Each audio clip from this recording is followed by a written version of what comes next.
Ron. Joining me now is Texas Congressman Marc Veasey. And Congressman, good to have you here. Thank you for being here. Thank you, Chris. We are not in your district, but your district is in Dallas. Yes, nearby. What are you hearing from your constituents? People are sad. People are really confused about why this happened. Everyone that I know, the constituents that I represent, that I serve, they have a great relationship with the police. They like the police. There are incidents from time to time that bother them, but they have a great relationship with the police, and it was very disturbing for them to see this. I know that for me, being a North Texan native, I'm second generation Fort Worth. I live maybe 30 minutes west of here at most. And I know that this is the saddest day that I can ever remember in North Texas history.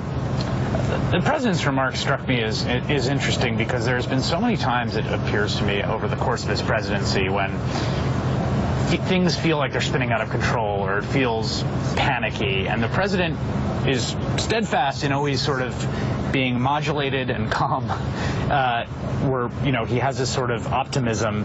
Do you see that as part of his role rhetorically right now?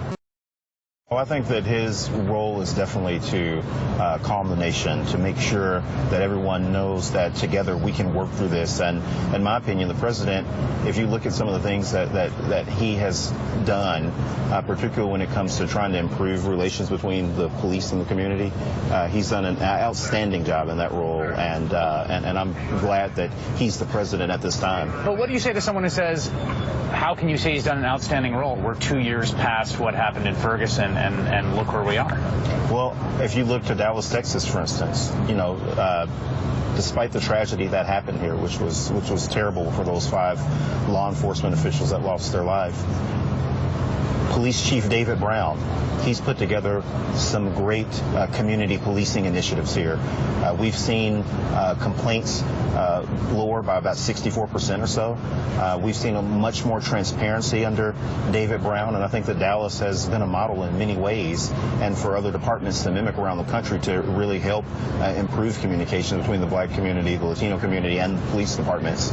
At the federal level, the president impaneled the task force. He'll be meeting with them again, as we've learned. You're a member of Congress. What can you do as a member of Congress? What steps can concretely legislators take?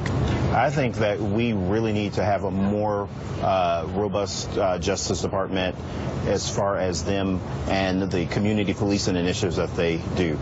Just west in Fort Worth, where I live, the Fort Worth Police Department is part of a 6-city initiative that the Justice Department is working on right now, dealing with community policing. And I think that we need more initiatives like that. Of course, that costs money. The Justice Department can only do so much with the money that they have. I think that as members of Congress, that we need to appropriate them more money so we can really do something about this, because I think there's a lot of potential there.